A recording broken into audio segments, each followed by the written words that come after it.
Hi everyone, मैं हूं पीयूष सिंह और मैं आप सभी का स्वागत करता हूं हमारे यूट्यूब चैनल के आईआईटी सेंटर पर। आज हम पढ़ेंगे हिस्ट्री का प्रिंट कल्चर। हिस्ट्री का प्रिंट कल्चर चैप्टर, मुझे नहीं पता कौन सा नंबर है, नाम से याद रखता हूं चैप्टर। क्लास 10th का प्रिंट कल्चर समझते हैं। देखो भाई, प्रिंट और कल्चर। प्रिंट समझो। प्रिंट का सीधे सीधे मतलब छपाई से है, मुद्रण से है। अगर हिंदी में बात करते हैं तो हिंदी में मुद्रण संस्कृति कहते हैं, मुद्रण संस्कृति। तो प्रिंट मतलब कि आज हम जितने भी टेक्स्ट बुक पर पढ़ते हैं वो सारी छपाई हुई होती है, छपी हुई होती है, मशीनों में पब्लिश करी जाती है ना, प्रिंटेड होती है। पहले हैंड रिटन होती थी। इंडिया में तो बात ना ही करें तो बढ़िया है, क्योंकि इंडिया की टेक्नोलॉजी को तो नहीं कह सकते, लेकिन हमारे पास टेक्निक बढ़िया थी पढ़ने पढ़ाने, क्योंकि पढ़ाई तो हमारे यहाँ पे पहले से चलती थी गुरुकुलों में। तो यहाँ पे ऐसा होता था कि गुरुजी के पास किताब होती थी, वो बोलते थे। वो पोएट्री वे में बोलते थे और बच्चे याद कर लेते थे। तो कभी लिखने लिखाने की जरूरत पड़ी नहीं, बट प्रिंटिंग आना जरूरी था। तो आज चैप्टर में ये समझेंगे भाई प्रिंट कल्चर है क्या, वही बताया मैंने आपको। कहाँ से शुरू हुआ, ठीक है, क्यों शुरू हुआ, जरूरत क्या थी, तो ये बात है। तो क्योंकि भाई हिस्ट्री में कुछ चीजें याद रखो, वो चीजें ये होती हैं कि घटना क्या थी, ओके, कहाँ हुई, कारण है तो क्यों हुई, किसने और कब। मतलब कुछ प्रश्नों के उत्तर मिल जाए तो हिस्ट्री समझ में आने लगती है। तो अभी हम बात कर रहे हैं प्रिंट कल्चर की। प्रिंट कल्चर शुरू हुआ कहाँ था? देखो भाई, प्रिंट कल्चर शुरू हुआ था चाइना के अंदर एडी 594 में। कब हुआ था? एडी 594 में चाइना में हुआ था। चाइना से उठ के वही जापान गया, जापान से कोरिया गया, ओके, कोरिया के बाद फिर यूरोप वगैरह में फैला और फिर ऐसे हम सभी को पता चली। नई नई इन्वेंशंस भी होते रहे। प्रिंटिंग के अच्छे प्रभाव भी थे, बुरे प्रभाव भी थे, बट हम अभी बात करेंगे प्रिंटिंग शुरू हुई कहाँ, चाइना में। ठीक है, इतनी बात याद रखो। अब आगे बढ़ जाओ। किस तरह की प्रिंटिंग थी? प्रिंटिंग प्रेस वाले थी कि नहीं, हैंड प्रिंटिंग थी। हैंड प्रिंटिंग में क्या होता है कि आपके पास कुछ लकड़ी के ब्लॉक्स होते हैं, उसको नकाशते हैं, उसके अंदर वर्ड्स बनाते हैं उसके ऊपर, और फिर स्टैम्प करते हैं ना, स्टैंपिंग, उस तरीके से छपाई लग जाती है। एक एक करके तो नहीं करते, इस तरीके की स्लाइड्स होती थी। ये इस तरह की स्लाइड्स होती थी। उन स्लाइड्स में क्या होता था कि वर्ड्स वाले ब्लॉक्स रखे जाते थे, उन सब पर इंक लगा देते थे और फिर उसके ऊपर एक पेज रखा और पूरा का पूरा मामला छप गया। तो हैंड प्रिंटिंग ये थी। जैकी चैन वाली पिक्चर में अगर आपने देखा हो, चाइनीज मूवीज जो एंशिएंट चाइना पे बनी है, प्राचीन चीन पे बनी है, तो तुम्हें समझ में आएगा, देखने को भी मिलेगा। तो हैंड प्रिंटिंग होती थी पहले। प्रिंटिंग की नीड क्यों थी, वही आगे नहीं बात, क्यों जरूरत पड़ी, क्यों हुआ। तो क्यों का जवाब ये है कि चाइना में ब्यूरोक्रेटिक सिस्टम रहता था, काफी ज्यादा। ब्यूरोक्रेटिक सिस्टम का मतलब होता है एक व्यवस्था के अनुसार चलना, जो भी बात होगी रिटर्न में होगी, ओके। और दूसरी बात, गवर्नमेंट के साथ काम करने के लिए वहां के जो सिटीजन्स थे, वहां के जो नागरिक थे, उन्हें सिविल सर्विस एग्जामिनेशन देना पड़ता था। अब सिविल एग्जामिनेशन देंगे तो भैया पढ़ाई भी करनी पड़ेगी, भाई पढ़ाई करनी पड़ेगी तो किताबें करनी पड़ेंगी। अब किताबों को हाथ से लिखने तो बैठेंगे नहीं। दैट्स वाई हमने प्रिंटिंग, मतलब उन्होंने प्रिंटिंग खोज दी।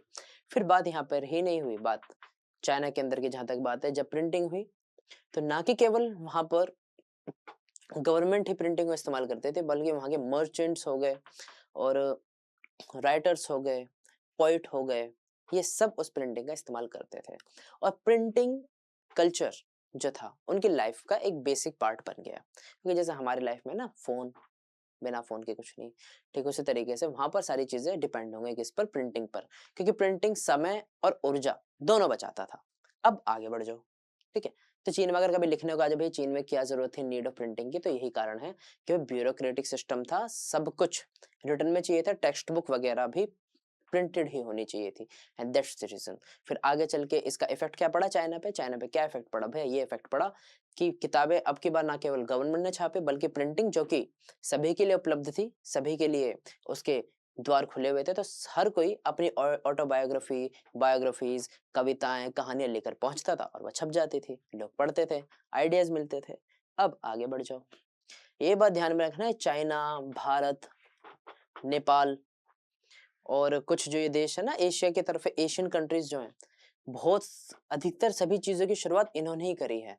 अपने टाइम के मॉडर्न ये थे, यूरोप नहीं था, मैं सच बताऊं। ठीक है, टू बी ऑनेस्ट मैंने यही देखा है। ओके, खैर अब चीजें और देख लेते हैं। यही जो टेक्नोलॉजी है चाइना से उठ कर गई जापान तक। ओके, और जापान इन मामलों में बहुत सही है, वो टेक्नोलॉजी को क्या करता है अडेप्ट कर लेता है और नई भी बनाता रहता है। तो जापान की जहां तक बात है, जापान में बुद्धिस्ट मिशनरीज, ठीक है, जो बुद्धिस्ट थे, हमें अच्छे से पता है चाइना में भी बुद्धिज्म है और जापान में भी। वहां तक कैसे पहुंचा होगा भाई, बुद्धिस्ट जो थे वो जापान तक गए होंगे और वहां पर उन्होंने इंट्रोड्यूस करी हैंड प्रिंटिंग। और जापान ने जब हैंड प्रिंटिंग देखी तो पहली बुक उन्होंने छापी डायमंड सूत्रा। कौन सी छापी? डायमंड सूत्रा है भैया, यहाँ पे डायमंड सूत्रा लिखा है कहीं पे? हाँ ये रही, बुद्धिस्ट डायमंड सूत्रा, मतलब बुद्धिस्ट बुक थी भगवान बुद्ध से रिलेटेड बात थी, बुद्धिज्म से रिलेटेड बात थी। तो डायमंड सूत्रा उन्होंने एक बुक पब्लिश करी। उसके अंदर 6 पन्ने थे, 6 शीट्स थी। ओके, और उस पे वुड कट इलस्ट्रेशन थे, मतलब उसके गत्ते वगैरह किसके बने हुए थे? लकड़ी के बने हुए थे।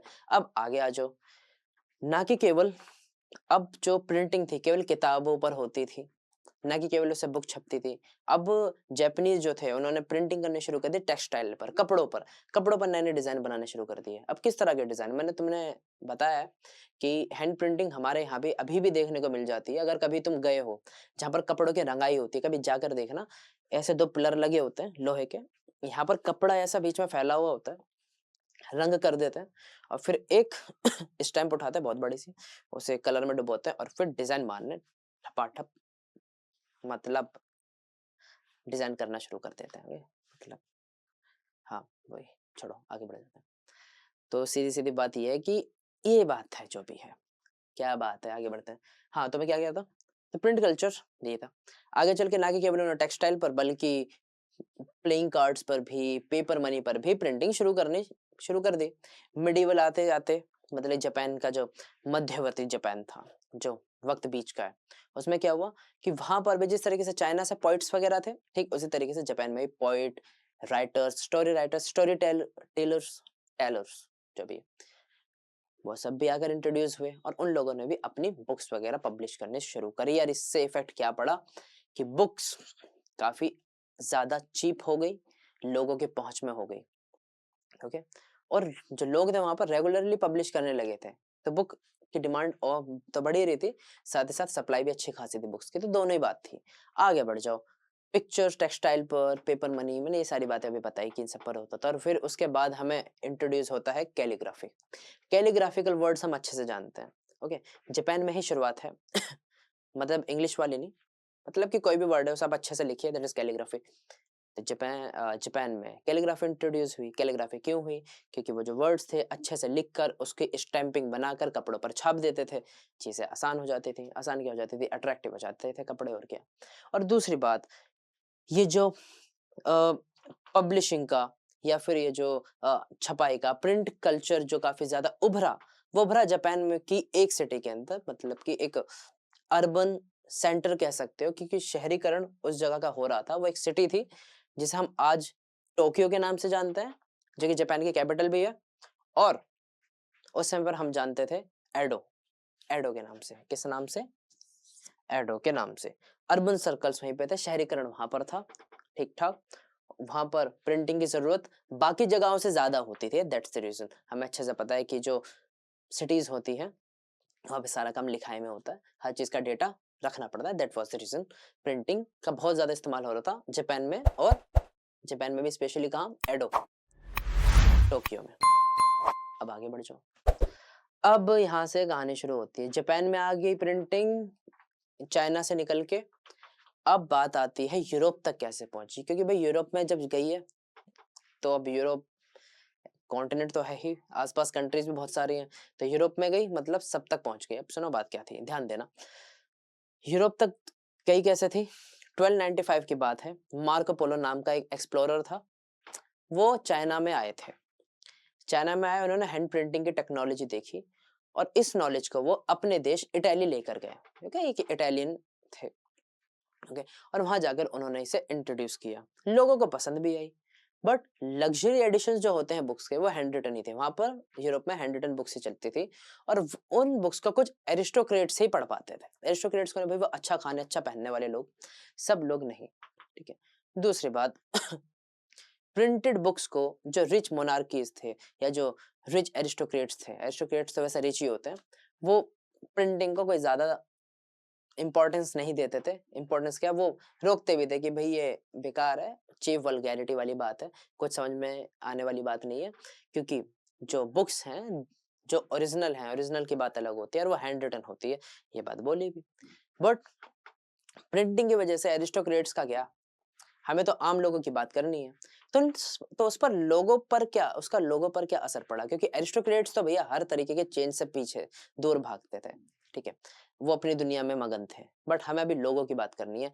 यूरोपियन सिटीजन्स पर इन बुक्स का काफी ज्यादा अच्छा इफेक्ट पड़ा। अच्छा इफेक्ट क्या पड़ा कि भैया जब प्रिंटिंग होगी तो बुक्स भारी मात्रा में उपलब्ध होंगी लोगों के लिए, और जब ये होगा तो रीडिंग की डिमांड भी बढ़ने लगी, और जब रीडिंग की डिमांड बढ़ने लगी तो बुक फेयर्स भी लगने लगे। देखो पीछे लिखा होगा, पहले तुम स्क्रीनशॉट भी लेते रहो यार साथ के साथ, जब जब मैं साइड हो जाऊँ ना स्क्रीनशॉट ले लेना, ओके। हाँ, तो मैं क्या कह रहा था, तो डिमांड भी बढ़ने लगी बुक्स की, और जब डिमांड बढ़ने लगी तो भाई लोगों को पढ़ना और पसंद आने लगा। और फिर उसके बाद स्क्राइब्स और स्किल्ड हैंड राइटर्स जो थे वो बुक सेलर्स के यहाँ पर भी काम करने लगे, क्योंकि लगभग 50 स्क्राइब चाहिए होते थे एक बुक सेलर के पास, ठीक है, बुक बनाने के लिए, प्रिंट करने के लिए, फिर और भी बहुत सारे काम होते थे, ठीक है, एडिटिंग के लिए कि कहीं कुछ गलती तो नहीं हो गई है, वो सारी बातें स्क्राइब्स और ये स्किल्ड हैंड राइटर्स करते थे। यही लोग पहले एरिस्टोक्रेट्स के यहाँ पर काम करते थे, अमीरों के यहाँ काम करते थे उनकी बुक्स लिखने में, वेल्दी लोगों की। बट अब वो बुक सेलर्स के यहाँ पर काम करने लगे थे। कारण क्या है भैया, कारण ये है क्योंकि बुक्स की डिमांड बढ़ रही थी और एक अकेला बुक सेलर सबकी डिमांड पूरी नहीं कर सकता। That was the reason, help चाहिए थी। आगे बढ़ जाओ। अब बात आएगी, अब थोड़ी कहानी आगे बढ़ती है। प्रिंट कल्चर आगे बढ़ते बढ़ते जर्मनी तक जाता है, और जर्मनी में प्रिंट कल्चर का सीधा सामना होता है जॉन गुटनबर्ग से। अब ये भाई साहब कौन है, ये भाई साहब कौन है, हम बताते हैं। जॉन गुटनबर्ग की जहां तक बात है, वो एक मर्चेंट के बेटे थे, ठीक है, he was the son of a merchant. और दूसरी बात, 1448 में इन्हें जाना जाता है कि इन्होंने प्रिंटिंग प्रेस का आविष्कार किया था, इन्होंने प्रिंटिंग प्रेस बनाई थी। और प्रिंटिंग प्रेस बनाते इन्होंने कौन सी बुक पहले छापी, दैट वाज बाइबल। बाइबल की 180 कॉपियां छापी। कितनी छापी, 180 कॉपियां छापी। ध्यान देना, जॉन गुटनबर्ग 1448 में प्रिंटिंग मशीन बनाते हैं, printing press, sorry not printing machine, और 180 कॉपीज छापते हैं किसकी, बाइबल की। 3 साल में 180 कॉपी छापते हैं। मानता हूं आंकड़ा छोटा है 3 साल के हिसाब से, बट ये उस समय की बहुत बड़ी अचीवमेंट थी, और आगे तक ले जाने की सोच भी। ये ऐसी दिखती थी उनकी ये प्रिंटिंग मशीन। अभी भी अगर यूट्यूब पे जाके देखोगे ना तो ये वाली तुम्हें प्रिंटिंग मशीन दिख जाएगी। बहुत से लोग इन्हें संभाल के रखते हैं और कई लोग अब भी इस्तेमाल करते हैं। खैर अब तो प्रिंटिंग प्रेस हमारे पास दूसरी होगी, बिजली से चलने वाली, बट पहले ये वाली थी, ओके। तो वही सारी बात है। लेकिन फिर भी जो भी इन्होंने बुक्स वगैरह छपती थी, उसके बॉर्डर्स, उसके बाहर का कवर, वो सारा हैंडमेड ही होता था, ओके। साफ साफ लिखा है इधर पे, ओके। बस यही है, मैं पढ़ देता हूँ। The illustration were painted in the books printed for rich space for decoration was kept blank on printed page, and by the standards of time this was fast production. The new technology did not entirely displace the existing art of producing book by hands. सीधी बात है कि भाई जब नई printing technology आई तो हुआ क्या कि नई टेक्नोलॉजी ने डिफरेंस तो किया, चेंजेस तो लाया, बट फिर भी वो हाथ से लिखने वाली बुक्स की जो इंपॉर्टेंस थी, उसकी जो आर्ट थे, उसे पूरी तरह से डिस्प्लेस नहीं कर पाए, क्योंकि हर चीज को बदलने में भैया वक्त लगता है, ओके। जो हैंड प्रिंटिंग थी, सॉरी हैंड रिटन बुक्स थी, वो एरिस्टोक्रेट्स के पास होती थी भैया, उसकी डिमांड ज्यादा थी, तो उसका कॉस्ट बहुत ज्यादा होता था, वो महंगी होती थी। उसी को ही हम प्रिंट करके करते थे, वो सस्ती पड़ती थी। और यही कारण था कि कुछ लोग अभी भी हैंड प्रिंटिंग बुक्स को काफी ज्यादा इंपॉर्टेंस दे रहे थे।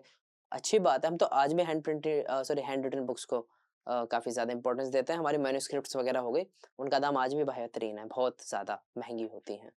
खैर, अब बात करते हैं 1450 से 1550 तक की बात। ध्यान रखना इस बात को कि अभी तक जो बता रहा हूँ वो बातें याद रहें, और स्क्रीनशॉट लेते रहो, क्योंकि हो सकता है मैं वापस पीछे जाऊँ ही ना। खैर अब आगे बढ़ जाते हैं।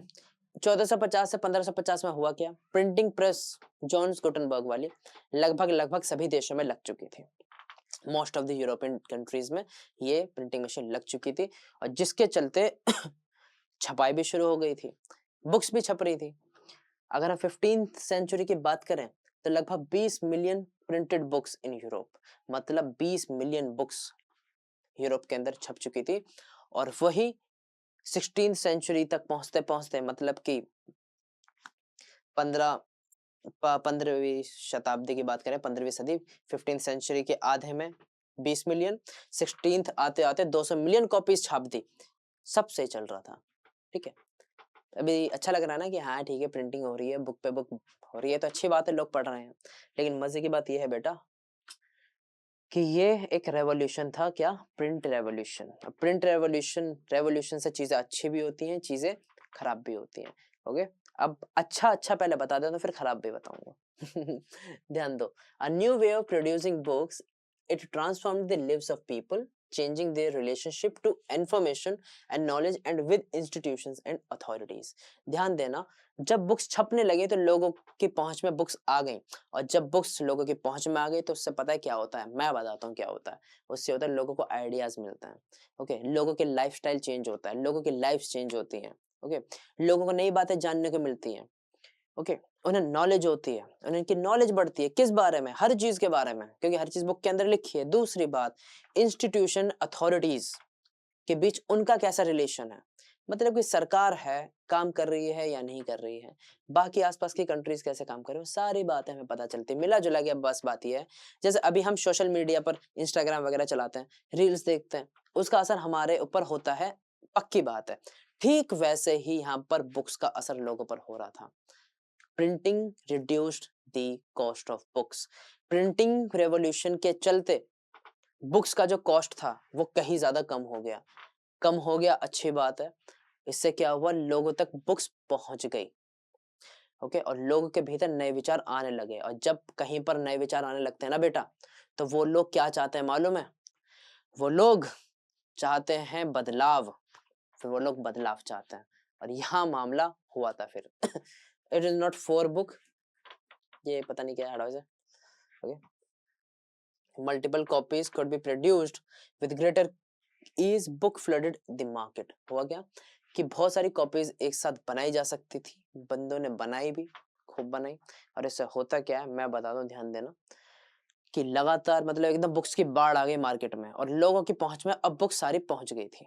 ओके, और हुआ क्या, एक एक नई हॉबी डेवलप हुई लोगों में, रीडरशिप की, नॉट लीडरशिप की। वैसे अगर आप रीडरशिप रखते हैं तो लीडरशिप भी कर लेंगे, कोई समस्या वाली बात नहीं है, ठीक है। तो इससे ये क्या होता है कि प्रिंट रेवोल्यूशन से यही असर हुआ है कि भाई प्रिंटिंग कॉस्ट कम हो गई थी, लोगों के रीच में आ गई बुक, और जब लोगों के रीच में आ गई तो इससे लोगों पर क्या प्रभाव पड़ा, लोगों की लाइफस्टाइल चेंज होने लगा, लोगों की लाइफ चेंज हो गई, उनका सोचने समझने का तरीका बदल गया। और ये होता है बिल्कुल। द रीडिंग पब्लिक, क्या बताऊं मैं तुम्हें इसमें। रीडिंग पब्लिक, ध्यान दो, उस समय के जबकि हम बात कर रहे हैं, उस समय पर लोग काफी ज्यादा इलिटरेट हुआ करते थे, पढ़े लिखे नहीं थे। That was the reason of folk songs, folk tales, plays देखकर, है ना, नाटक देखकर अपना एंटरटेनमेंट करते थे। मतलब उन्हें जो भी नॉलेज होती थी फोक टेल्स, फोक सॉन्ग्स के चलते, या किसी ने बता दिया उसके चलते होती थी। ओके, क्योंकि नॉलेज पहले जब ट्रांसफर होती थी वो प्रिंटिंग से नहीं होती थी, पढ़कर नहीं होती थी, बोलकर बताकर होती थी। सब पढ़ लिखना नहीं जान सकते थे, क्योंकि बुक्स काफी ज्यादा एक्सपेंसिव थी उस समय पर, लोग नहीं खरीद सकते थे, दैट वाज द रीजन। लेकिन अब जो कि प्रिंटिंग हो गया था, इसके चलते बुक्स चीपर हो गए थे और वाइडली अवेलेबल भी थी, मतलब कि लोगों की पहुंच में ही थी। इससे क्या होता है कि एक शिफ्टेशन आता है, एक शिफ्टिंग आती है, कि जो हियरिंग पब्लिक है, जो सुनना पसंद करती थी पब्लिक, अब वो पढ़ना पसंद करने लगी। पढ़ना एक शौक हो गया। और हुआ क्या, जो लो लिटरेसी के लोग थे, जो अनपढ़ थे, वो डायरेक्ट बुक नहीं पढ़ते थे, तो वो उन लोगों के पास जाते थे जो उस बुक को पढ़ पाते थे। तो फिर वही बात होगी, और प्रिंटर्स ने कॉमन पीपल्स को अट्रैक्ट करने के लिए फोक टेल्स, फोक सॉन्ग्स, एक से एक स्टोरीज, लोक कथाएं, जितनी भी स्टोरीज थी, सारी स्टोरीज, परी कथाएं, लोक कथाएं, सब भर दी बुक के अंदर की, ताकि कॉमन लोग भी पढ़ने का शौक रखें, अट्रैक्शन बढ़े। And that was the reason, एक रीडिंग पब्लिक हमें हमारे सामने निकल कर आई। जैसे अभी हमारे पास इंस्टाग्राम वाली पब्लिक है ना, रील्स बनाने वाली पब्लिक, उस समय पर रीडिंग पब्लिक थी। आगे बढ़ो। ये होता है जो होता है बेटा, यहाँ मामला खराब होता है। जो पीछे देख रहे हो टॉपिक, ये खतरनाक है। खैर ध्यान देना। कह रहे हो यार पता नहीं इसमें क्या है, लोगों को क्या चाहिए। खिचड़ी खटा ये पढ़ना मैंने बताया नहीं, बट जो इसमें है यार वही इसमें है, दैट्स व्हाई मैंने ये वाला बता दिया। अब आगे बढ़ जाओ। Religious debates and fear of printing यहाँ आती है। ये इसका मतलब ये बेटा, जब लोग पढ़ने लग जाएं, लोग जानने लग जाएं, जब लोग जानना शुरू कर देना बेटा, एक बहुत ही पुरानी कहावत है, ओके, हमारे टीचर बोलते थे कि भाई डाउट भी उसी बच्चे को ही होते हैं, ये सवाल भी वही बच्चा पूछता है जो पढ़ता है, ठीक है। शांत वही रहेगा। देखो भाई शांत दो प्रकार के होते हैं जो बंदे शांत रहते हैं, या तो बहुत ज्यादा बुद्धिमान है इसलिए शांत है, या फिर कतई मूर्ख है इसलिए शांत है, कि या तो बहुत कुछ पता है इसलिए आप पूछना नहीं चाहते। ये भी मूर्खता है, अगर पता है तो और जानने की कोशिश करो। और दूसरी बात, बिल्कुल ही जड़ बुद्धि हो, कुछ पता ही नहीं है इसलिए शायद चुप बैठो। तो मिला जुला के हमारे टीचर बोलते हैं डाउट्स भी उसके निकलते हैं जो पढ़ाई करता होगा, जो नहीं करता उससे उससे क्या मतलब हमारा। यही बात है फिर यहाँ पर, क्या बात है ध्यान देना। जब लोगों ने पढ़ना जानना शुरू कराना यार, तो यहाँ पर कुछ लोगों की दुकानों पर खतरा आ गया था कि कहीं लोगों की दुकानें बंद ना हो जाए। कौन सी दुकान है? ये जो पागल बनाते हैं उनकी दुकान है। रिलीजियस डिबेट्स क्या, कि जब लोगों ने रिलीजन के बारे में जानना शुरू करा, ओके, जॉन गुटेनबर्ग ने बाइबल ही छापी थी ना 180 कॉपीज, तो लोगों तक पहुंची होगी वो, लोगों ने पढ़ी, और पढ़ने के बाद लोगों को आइडियाज मिले, और फिर उसके बाद उन्होंने सवाल उठाने शुरू कर दिए। जो एरिस्टोक्रेट्स थे, जो समय के जो चर्चेस थी, जो क्लर्जी थे, वो इसी बात से डरते थे कि ये नहीं होना चाहिए। अगर प्रिंटिंग हमारे कंट्रोल में नहीं है तो वो कुछ भी छाप देगी, और जब वो छापेगी तो लोग जानेंगे। और इस बात का डर क्या था, ध्यान देना। रिलीजियस डिबेट क्या होता है, धर्म को लेकर जब बुक्स छपी, लोगों तक पहुंची, तो लोगों ने सवाल उठाए, लोगों ने चर्च से सवाल पूछे, और एक डिबेट यहाँ पर होती है।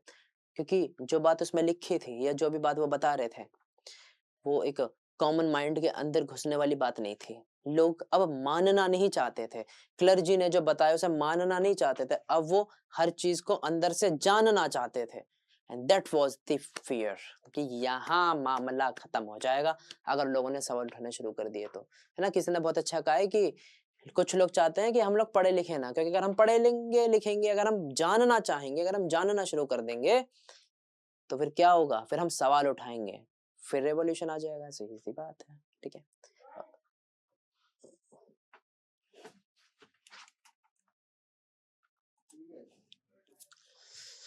हाँ तो मैं क्या कह रहा था, तो वही सारी बात थी कि रिलीजियस डिबेट इस बात को थी।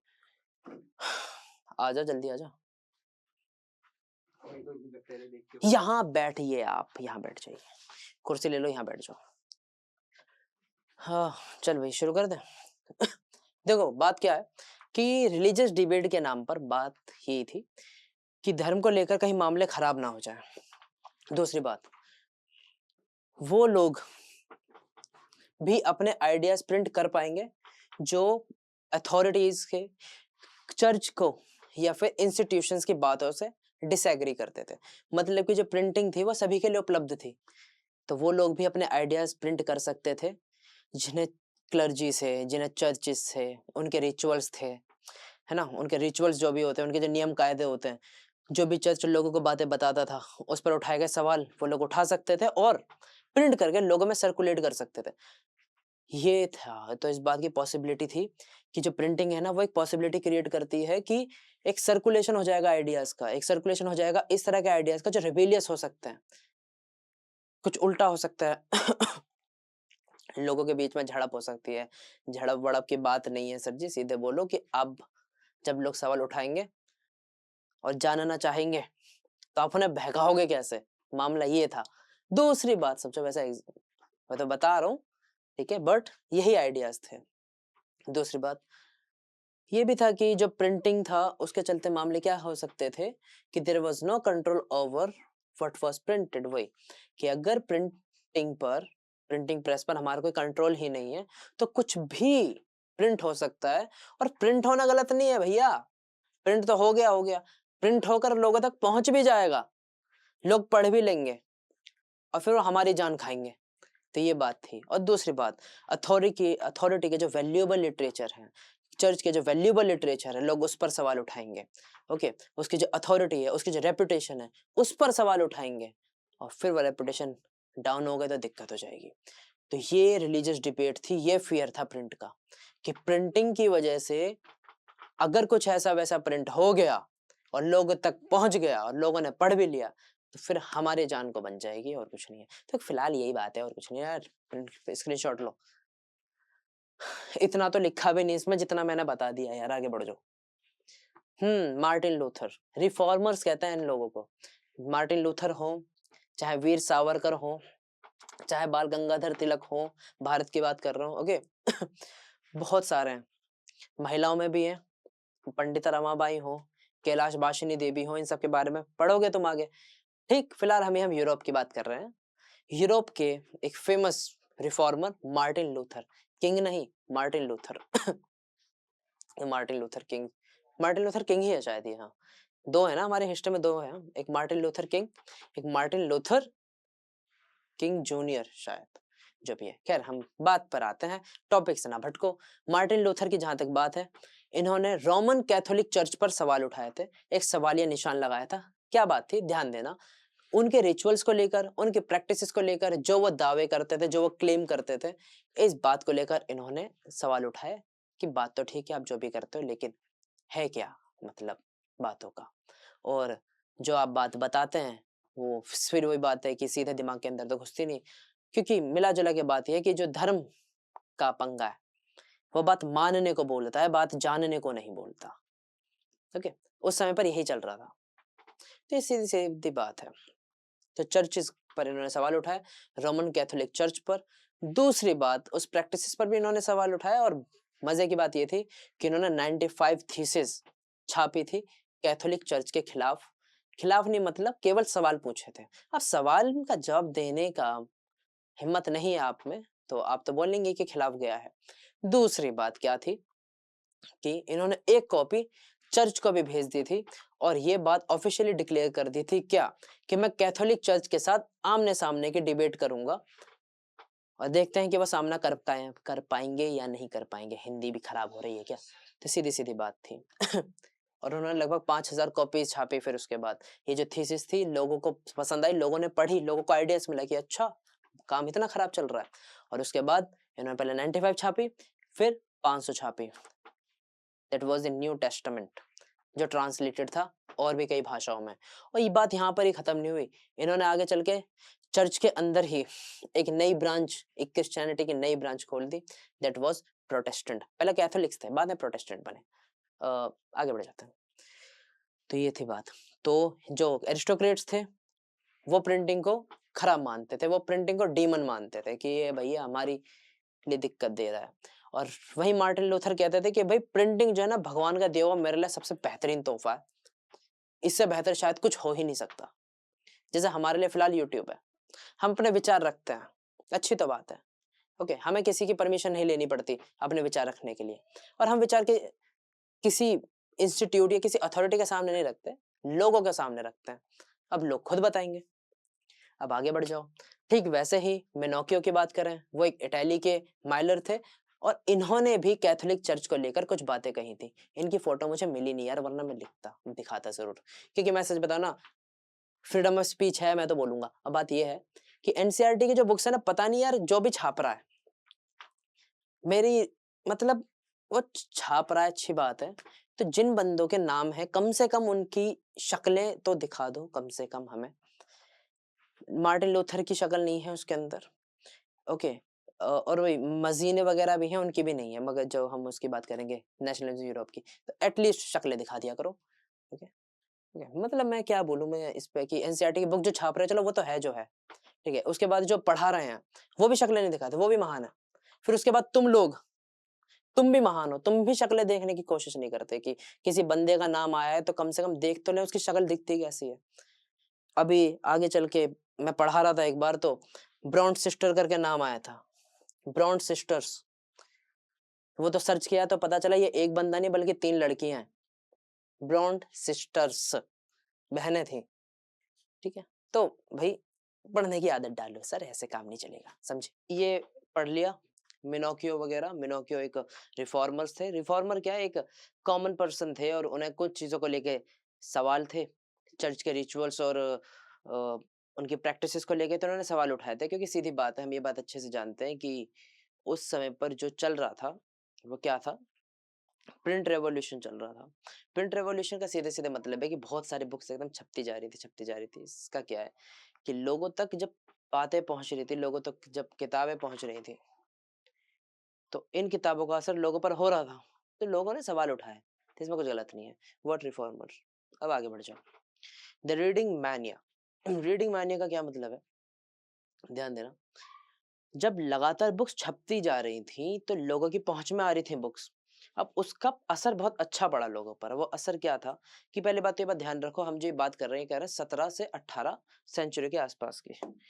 ये स्क्रीनशॉट ले लो, मिनोकियो। ओके। ठीक है। हाँ, ये बात मैंने बताने रह गई, मैंने अभी पढ़ी कि मिनोकियो ने जब चर्च वगैरह पर सवाल उठाए तो काफी ज्यादा उन्हें रोका गया, उनकी बातों को दबाया गया। ओके। और एक वक्त पे आकर मिनोकियो की हत्या कर दी गई, एग्जीक्यूट कर दिया गया, चर्च की तरफ से उन्हें सजाए मौत दे दी गई। ओके।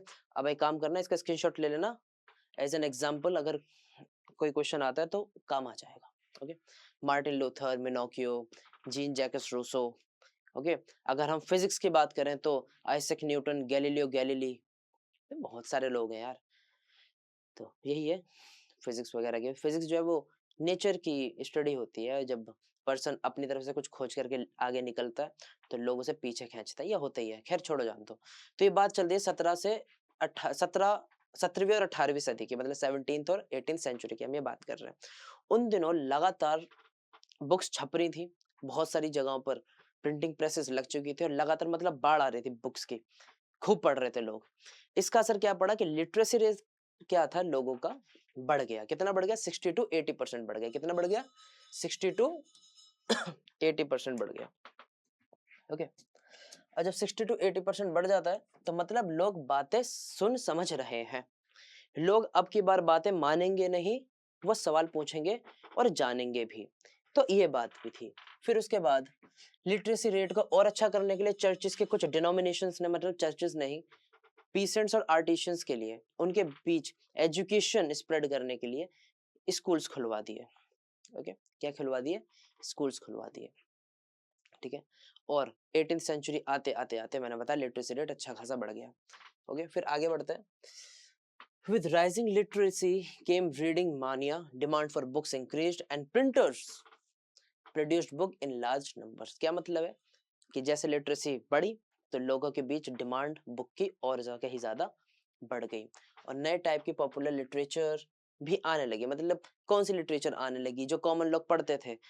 लोग तो अपने आइडियाज लिखते थे बुक में, अथॉरिटीज को लेके, इंस्टीट्यूशंस को लेके, बट बहुत सारी बैलेड्स, एंटरटेनमेंट लिटरेचर्स, ओके, एल्मनाक्स, मतलब कि मैं बताता हूँ रिचुअल्स, रिचुअल कैलेंडर्स की बात हो रही है। व्हाट रिचुअल कैलेंडर, उन्हें हटाइए। Folk tales, folk songs, plays वगैरह भी अब लिखे जाने लगे। पहले क्या होता था, पहले सुनाते थे, लोग सुनते थे, बट अब लिखे जाने लगे तो लोग पढ़ते थे और समझते थे। दोनों बात एक ही है। तो ये बात हुई, ये जल्दी से नोट कर लो। नोट क्या कर लो, स्क्रीनशॉट ले लो। ठीक है। जब मैं साइड साइड होता रहूँ ना, स्क्रीनशॉट लेते रहो, काम आएंगे। इनको उठाकर अगर नोट्स प्रिपेयर करोगे तो आसानी रहेगी। ओके। क्योंकि ये जो मैंने, अब हमें अच्छे से पता है कि एग्जाम कहाँ से आने वाला है। ठीक है। एनसीईआरटी में से भी आने वाला है और मेन तो वही है। तो ध्यान रखो, वैसे ही पढ़ लेना, वैसे जरूरी नहीं है, नोट्स पढ़ लो के काम हो जाएगा तुम्हारा। अब आगे समझो, लोग और ज्यादा पढ़ पाए, ठीक है, और ज्यादा बुक्स चलती रहे, लोग बुक्स पढ़े, बुक की डिमांड और बढ़े, तो इंग्लैंड में चैप बुक्स का ट्रेंड आया। चैप बुक्स क्या होता है भाई, सस्ती बुक्स होती थी, उसका कोई पुअर क्वालिटी पेपर से वो बनी हुई होती थी, ब्लू कलर का उसका बैक कवर होता था। ओके। उसके लिए चैपमैन्स को हायर करते थे और वो उन बुक्स को कहते थे चैप बुक्स। एक पैनी की एक बुक, काफी सस्ती होती थी। इससे क्या होता था, ये और जो डोर टू डोर जाके चैपमैन्स बेचा करते थे। इससे होता क्या था कि लोग भी, जो लोग पुअर हैं, जो लोग गरीब हैं, उन तक भी ये किताबें उनकी रीच में आ जाती थी, लोग उन्हें पढ़ते थे। ओके। जैसे जैसे वक्त बढ़ता गया 18th सेंचुरी आई और अब आई न्यूज़पेपर्स और जर्नल्स। वहां से ये बात हमें समझ में आने लगी न्यूज़पेपर क्यों होता है। न्यूज़पेपर भाई इसलिए होता था कि आसपास की चल रही घटनाओं के बारे में बता सके। तो न्यूज़पेपर के चलते हमें आसपास की घटनाएं भी पता चलने लगी, चीजें बढ़ रही थी। ओके किस तरह के न्यूज आती थी भाई, अगर कोई हमारी कंट्री वॉर कर रही है, ट्रेड कर रही है, वर्ल्ड इवेंट्स क्या चल रहे हैं, आसपास क्या चल रहा है, वो सब न्यूज़पेपर, मतलब 18th सेंचुरी के आसपास ही हमें न्यूज़पेपर देखने को मिला था। ना कि केवल न्यूज़पेपर्स, जर्नल्स भी, मैगजीन्स भी छपने लगी। अब ये जर्नल्स और मैगजीन्स कौन सी है भाई, ये एंटरटेनमेंट पर्पस के लिए होती है। या कुछ जर्नल्स ऐसी थी जो केवल विमेंस के लिए डेडिकेटेड थी कि how to live, okay, how to take care your home, okay, how to take care your children, your kids, ये सब उसमें लिखा होता था कि एक आदर्श महिला कैसे बने, ये लिखा होता था। तो सीधी बात है, तो जर्नल्स मैगजीन्स इस तरीके से छापी जाती थी। दूसरी बात, बहुत सारे साइंटिफिक आइडियाज, फिलोसफिकल आइडियाज भी प्रिंट होने लगे और बहुत हेल्प मिली हमारे फिजिसिस्टों को, क्योंकि भाई आपके रिसर्च अगर एक कागज में रहेगी तो काम नहीं चलेगा ना। अगर आइजैक न्यूटन ने ग्रेविटी डिफाइन की है तो प्रिंट करके दूर दूर तक जाने चाहिए, लोगों को पता चलना चाहिए कि असल में कुछ ग्रेविटी भी होती है। Thomas Paine, Voltaire, Jean Jacques Rousseau, ये फिलोसोफर्स थे, इनके आइडियाज भी बाय प्रिंटिंग दूर दूर तक गए और लोगों ने पसंद भी किए और इन्होंने प्रकृति को एक अलग ही दिशा दी। ये बेहतरीन है यार, प्रिंटिंग का बहुत फायदा हुआ इन लोगों को। तो यही बात है, जब पूछेगा कि what was the effect of printing, मतलब कि अगर पूछे कि प्रिंटिंग का क्या प्रभाव पड़ा लोगों पर, तो आप लिख सकते हो, ठीक है। अच्छे प्रभाव भी लिख सकते हो, बुरे प्रभाव भी लिख सकते हो। असल में देखा जाए तो बुरा कुछ था नहीं, बुरा कुछ था नहीं, हाँ ठीक है, बुरा कुछ था नहीं, कुछ लोगों के लिए पंगे की बात थी और कुछ नहीं है, ठीक है। हाँ वैसे है, कह सकते हैं कि अगर प्रिंटिंग के नाम पर कोई कुछ भी उल्टा सीधा छापेगा तो उससे दिक्कत होगी, मिसलीडिंग कंसेप्ट छापेगा तो उससे दिक्कत होगी, मिसलीडिंग न्यूज छापेगा तो उससे दिक्कत होगी, झगड़े बढ़ सकते हैं। ये होता है, ये प्रिंटिंग का भी दिक्कत है। वही बात है सोशल मीडिया वाली बात होगी, अगर आप कोई उल्टी सीधी वीडियो, लोगों को झगड़ा कराने वाली, हेट फैलाने वाली वीडियो बना के भेज दोगे तो लोग बेमतलब है, बिना सोचे समझे झगड़ा करने लगेंगे। प्रिंटिंग की भी सेम बात थी, ठीक है, तो कोई दिक्कत वाली बात नहीं है। खैर मतलब कोई कठिनाई वाली बात नहीं है दिक्कत वाली बात तो है।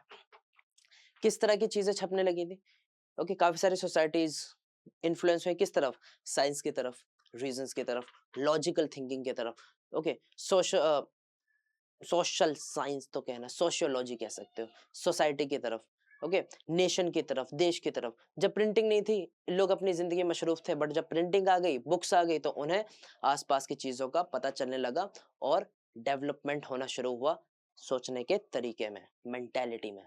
आगे बढ़ जाओ, print culture and French revolution, मुझे लग ही रहा था ये आने ही वाला है। अब ध्यान दो, दुनिया का पहला रेवोल्यूशन फ्रेंच रेवोल्यूशन था जो लोगों ने करा था नेशनलिज्म के चलते, ओके, अपने राइट्स के चलते अब प्रिंटिंग का वहां पर क्या रोल था, देखो सर, एक बंदे के दिमाग में आइडिया आना कोई बुरी बात नहीं है या कोई बड़ी बात नहीं है।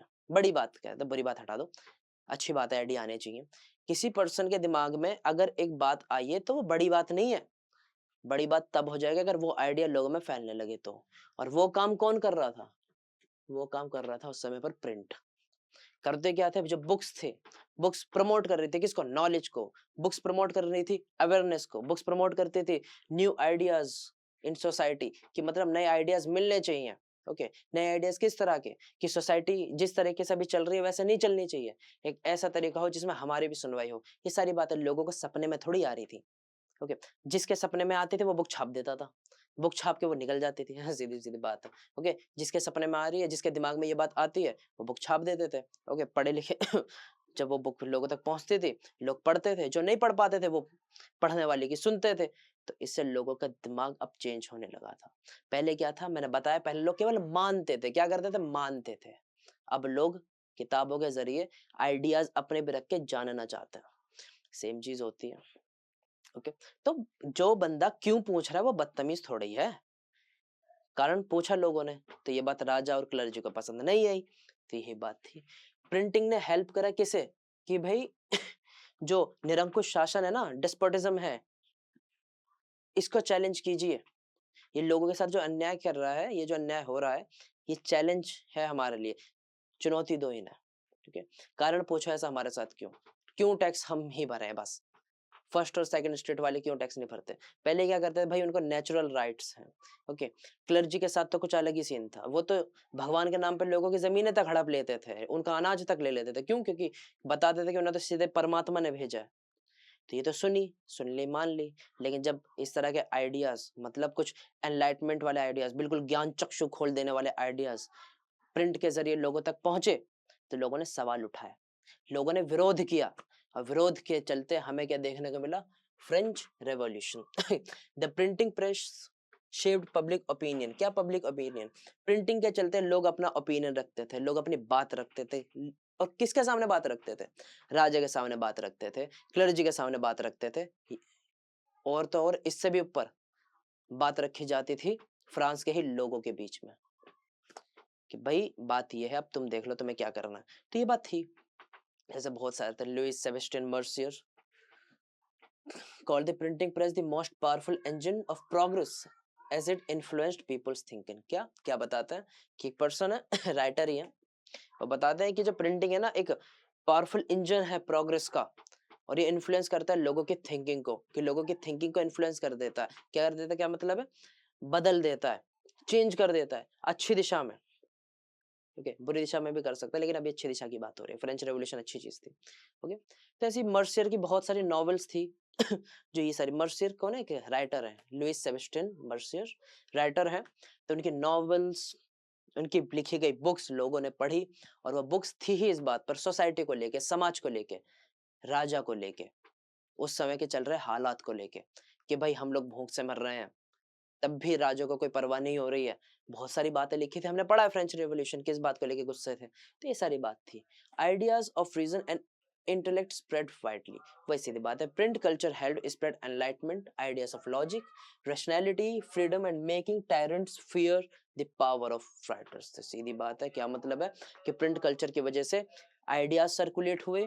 किस तरह के आइडियाज? भाई एनलाइटमेंट आइडियाज, कि कुछ नया करने के आइडियाज, फ्रीडम के, लिबर्टी की मांग, डेमोक्रेसी की मांग, आ गई बात वही।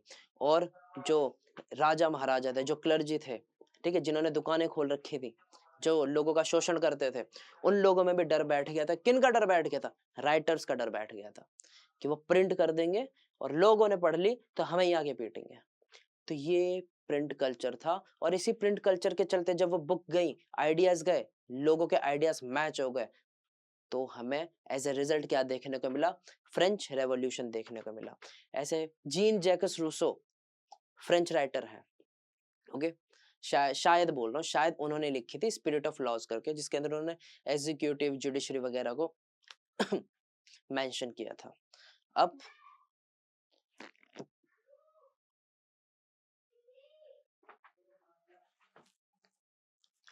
ये क्या है? ठीक है, इतनी बात समझ में आई। अब थोड़ा आगे समझते हैं, आगे अभी समझेंगे, 1 मिनट रुको।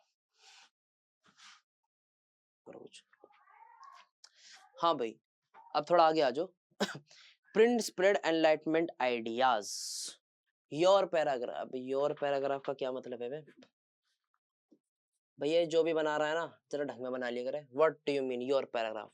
छे छोड़ो, जो पैराग्राफ होते थे, जो भी मतलब वो लिखते थे, टेक्स्ट प्रिंट्स, वो काफी ज्यादा पॉपुलराइज्ड होने लगे, मतलब बहुत ज्यादा फेमस होने लगे। किस बात को लेके? कि वो एनलाइटमेंट करते हैं।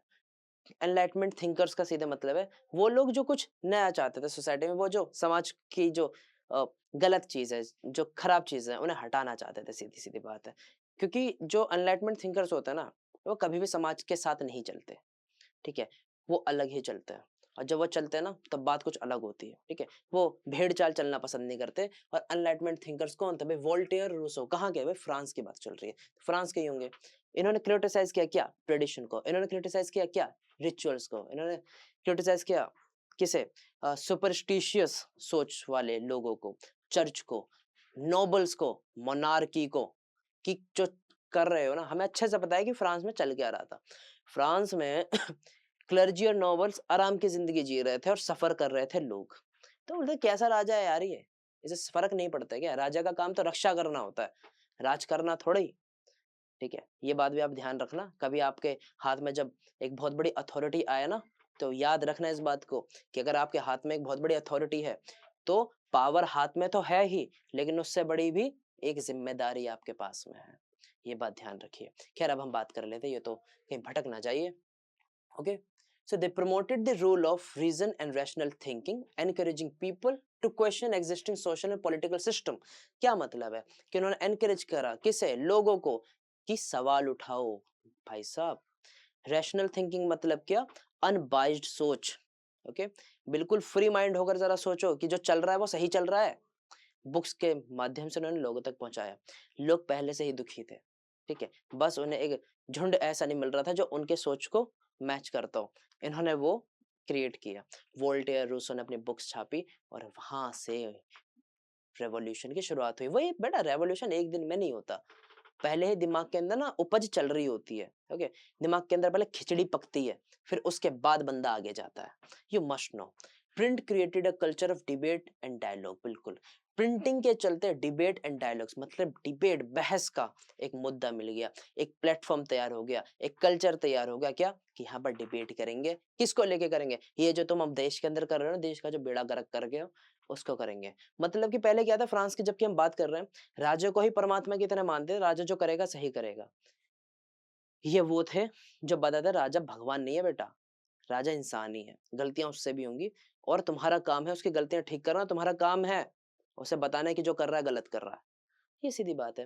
प्रिंट ने हेल्प करा क्या, पब्लिक कल्चर को बदलने का। डिस्कशन कीजिए, किस तरह के डिस्कशन, एक बंदे ने बुक पढ़ ली काम हो गया क्या, नहीं, बुक पढ़ी है ना, ठीक है, इस आइडिया को जरा डिस्कस करो कि मैंने जो पढ़ा सही है, क्या मैंने जो पढ़ा इससे सच में समाज बदल सकता है, तो बात थी हाँ सर जी बदल सकता है। और प्रिंट ने क्रिटिसाइज किया मोनार्की और रॉयल अथॉरिटीज को, और इसके चलते हमें क्या मिला, French revolution, not print revolution. Okay, बहुत सारे लोग, मैंने बताया कि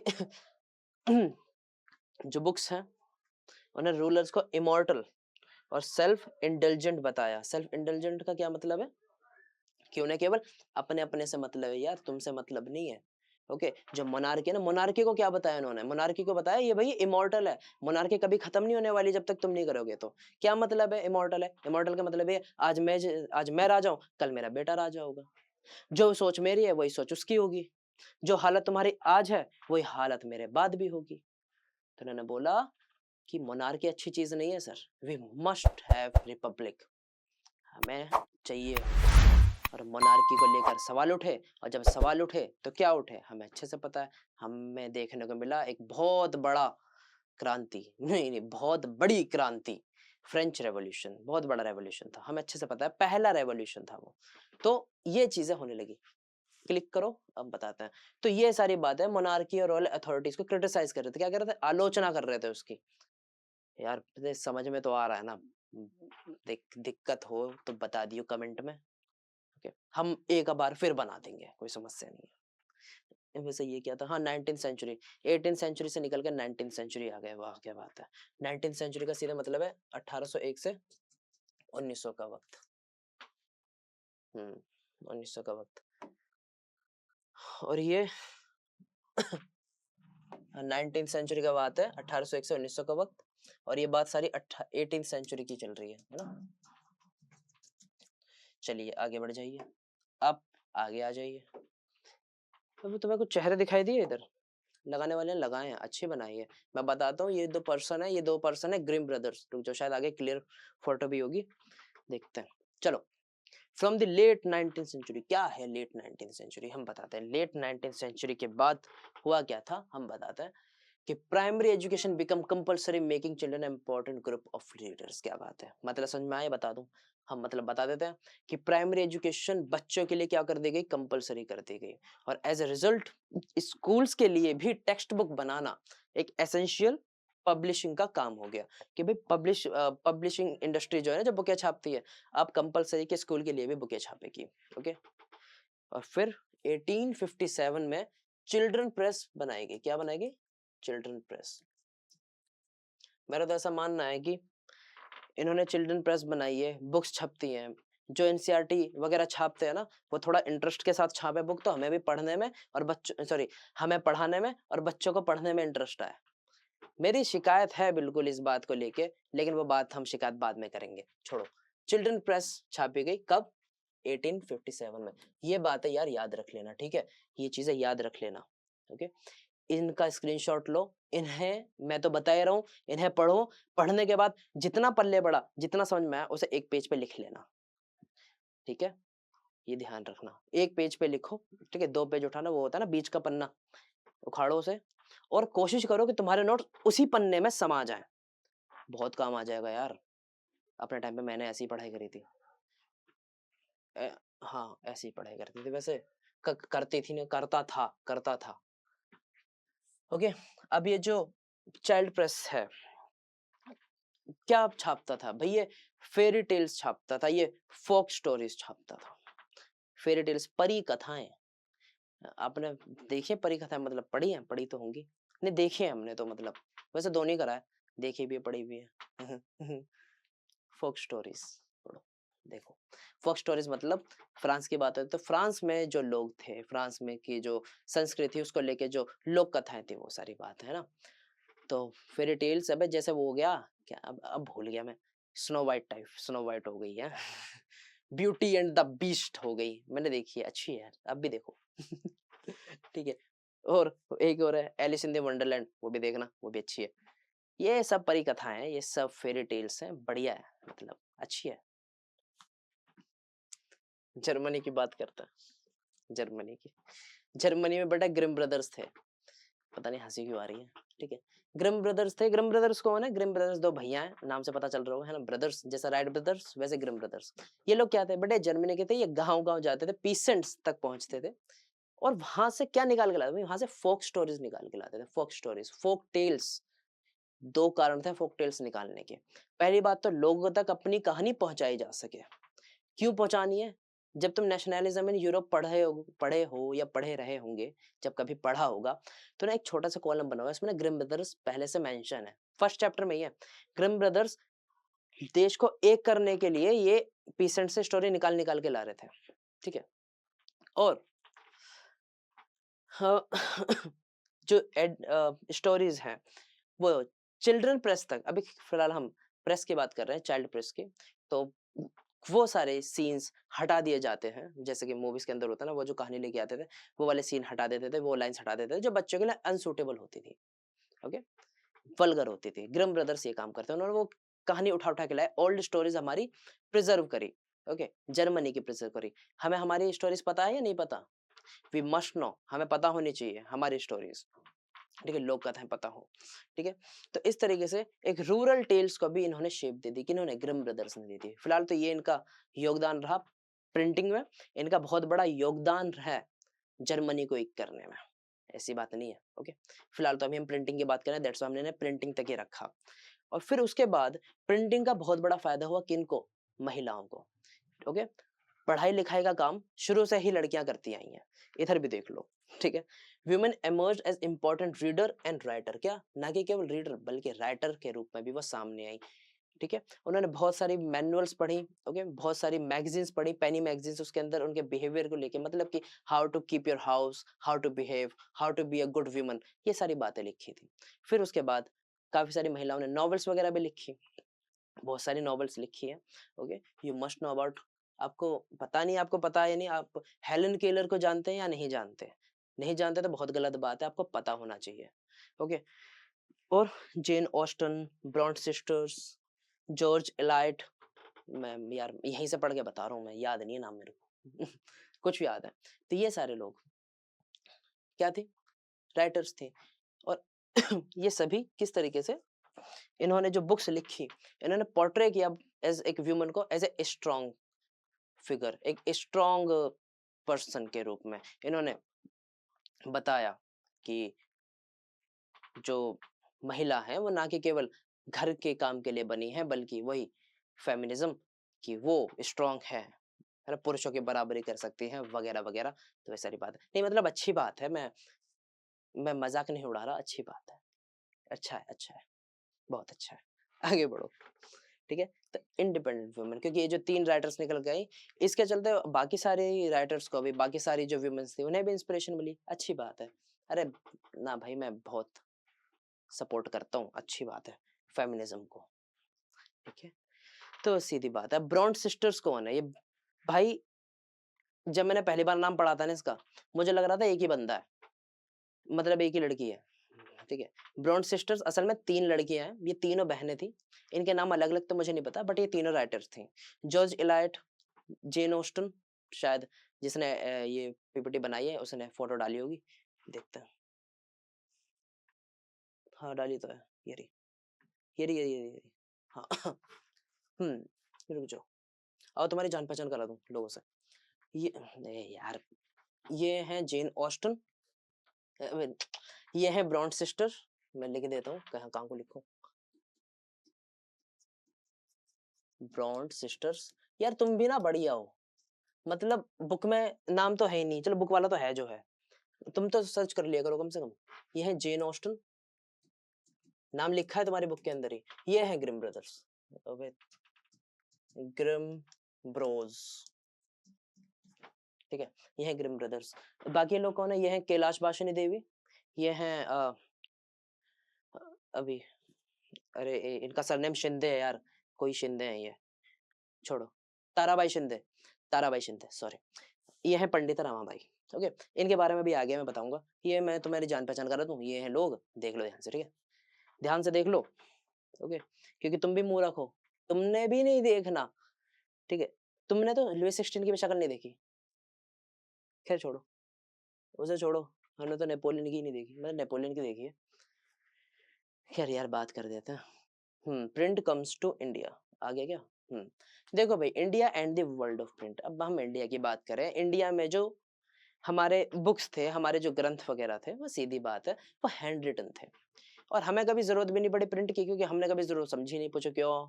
इसलिए नहीं कर समझी, क्योंकि जो ग्रंथ वगैरह होते थे, जो हमारी बुक्स वगैरह होते थे, मैन्युस्क्रिप्ट्स, गुरु जी हमें ऐसे ही पढ़ाते थे, हमारे पूर्वज ऐसे ही याद कर लेते थे, उन्हें कभी जरूरत लगी भी नहीं यार, मैं सच बताऊं। वो जो पत्ते होते थे, अबे क्या कहते हैं उन्हें, अब पत्ते भूल गया, मतलब लीव्स वगैरह पे लिखते थे। ओके, और कुछ तो लकड़ियों पर भी लिखते थे, लकड़ियों की मैन्युस्क्रिप्ट होती है, वो किसी एक मतलब वो पौधा भी ना अलग होता है, भूल रहा हूँ नाम उसका, कि एक स्पेशल पौधा होता है, उसकी पत्तियां होती है, उसके ऊपर लिखी जाती है, दैट वाज द रीजन। और तमिल वगैरह की तरफ काफी ज्यादा लिखी जाती है, और इसीलिए कहते हैं, अगर तुमने तमिल अक्षर देखे हो ना, तो वो काफी ऐसे इस तरीके से घूमे हुए होते हैं ऐसे। वो कारण ये था क्योंकि वो पत्ती पर लिखते थे अपने कलम से, और पत्ती कहीं फट ना जाए, तो ना कभी भी वो शार्प इस तरीके के अक्षर उन्होंने कभी नहीं बनाए। ओके, वो हमेशा एक बिल्कुल सॉफ्ट सॉफ्ट अक्षर बनाते थे, आसानी होती थी। मगर मैं क्या बात कर रहा हूँ, काम कर लेते हैं। मैन्युस्क्रिप्ट बिफोर दिए जब ये काम किए, बात क्या है कि इंडिया के पास भाई शुरुआत से ही हैंड रिटन मैन्युस्क्रिप्ट्स का कलेक्शन रहा है। ओके, ना कि केवल संस्कृत में, बल्कि अरेबिक में, पर्शियन में, उर्दू में रहा है शुरू से ही। ओके, काफी सारी लैंग्वेजेस रही हैं। These manuscripts were written on palm leaves, हाँ पाम लीव्स यार, palm leaves. Okay, palm leaves, handmade paper, उस पर लिखा जाता था, और उस पर बहुत ही ब्यूटीफुली इलुस्ट्रेट करा जाता था। ये नहीं कह सकता कि हम लोग अनपढ़ थे, बेटा तुमसे ज्यादा पढ़े लिखे थे, यूरोपियन से तो कहीं ज्यादा थे, ठीक है। बट हमें जरूरत लगी नहीं प्रिंटिंग की, तो छापी भी नहीं। अब हम क्या करें, हम इतने समझदार हैं कि हमें एक बार ही पढ़ कर याद हो जाता है, तो बार बार नोट्स बनाने की जरूरत नहीं होती। बहुत अच्छा है रहेगा अगर सारी चीजें पोएट्री वे में ही हो जाए तो, लेकिन अभी फिलहाल काम कर लेते हैं। Okay, to preserve them pages were sewn together and pressed between two wooden covers। Manuscript अगर देखी हो आपने, तो बीच में पाम लीव्स होते थे, ऊपर से 2 लकड़ी के कवर्स होते थे, उन्हें प्रोटेक्ट करने के लिए। इतना क्या दिमाग चला रहे हैं?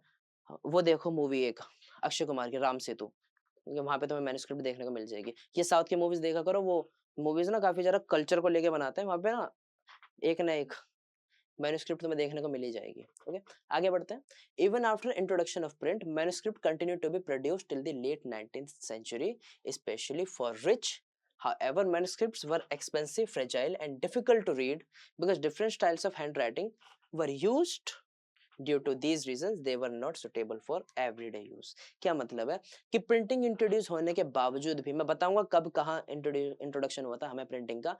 प्रिंटिंग इंट्रोड्यूस होने के बावजूद भी लोगों ने हाथों से लिखना, हैंड राइटिंग नहीं छोड़ी, और ये अमीर लोग, मतलब जो बड़े लोग होते थे, जो हमारे ब्राह्मण्स वगैरह होते थे, उनके लिए लिखा जाता था। ठीक है, बड़े का मतलब हर बार अमीर नहीं होता, दिमाग वाले, ओके, ब्राह्मण्स जो होते थे वो करते थे। अब सीधी बात है, मैन्युस्क्रिप्ट हैंड रिटन होती थी तो काफी ज्यादा एक्सपेंसिव होती थी, फ्रेजाइल होती थी, डेलिकेट होती थी, डेलिकेट होती थी।